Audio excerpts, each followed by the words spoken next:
Donc, c'est Simon Amiot à l'École polytechnique de Montréal, en direct de la compétition québécoise d'ingénierie. Je suis aujourd'hui avec une équipe de l'Université Laval, dans le cadre de la compétition, de la catégorie, en fait, design innovateur. Donc, monsieur, quel est votre nom? Dominique Bilodeau, de l'Université Laval, en génie informatique. Et le reste de votre équipe, pouvez-vous nous la présenter rapidement? Oui, j'ai Christophe Perron, qui est en génie physique, et j'ai Mohamed Badine, qui est un contributeur en génie physique aussi. Génie physique. Donc, vous, pouvez-vous me présenter un peu votre projet en quelques minutes? Oui, je vais essayer de faire ça rapidement. Donc, notre projet, en fait, ça vise à réduire un problème qui est très présent dans la société de tous les jours. Tout le monde le vit à chaque jour, c'est le trafic.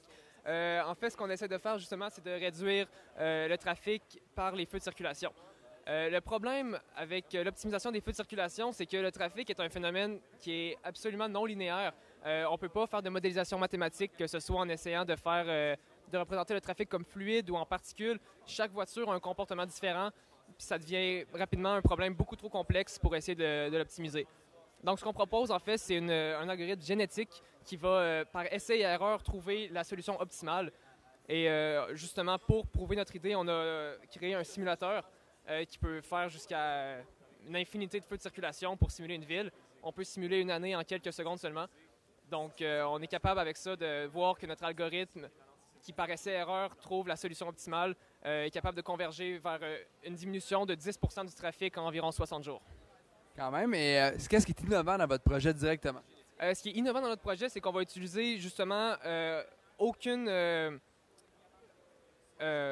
simulation intuitive, aucun concept intuitif pour essayer de modéliser notre simulateur, simuler notre algorithme. À la place, ce qu'on va faire, c'est qu'on va faire de l'essai-erreur. On va s'inspirer de la théorie de l'évolution pour trouver la solution optimale à l'environnement. Et est-ce que vous avez essayé de l'appliquer dans un contexte plus large?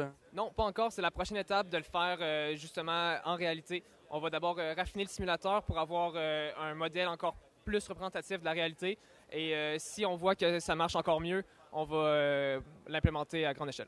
Donc, c'est quoi les prochaines étapes? Dans le fond, si vous voulez m'expliquer ça un peu plus de détails?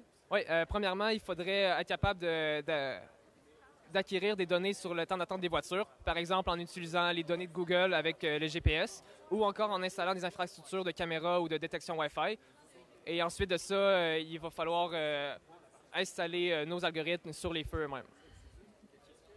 Donc, est-ce que vous voyez à long terme être capable de l'appliquer dans une ville comme celle de Québec, par exemple? Oui, par exemple, ça serait possible. Simplement, il y aurait des démarches assez complexes à suivre avec ça, des brevets, des affaires avec le ministère du Transport. Et une fois que c'est fait, implémenter ça, on l'implémente une fois et ensuite de ça, c'est rétroactif. Donc, ça reste pour la vie. Parfait. Bien, merci beaucoup à vous, l'équipe de l'Université Laval. On vous souhaite une excellente chance, encore une fois, dans le cadre de la compétition québécoise d'ingénierie. Merci beaucoup.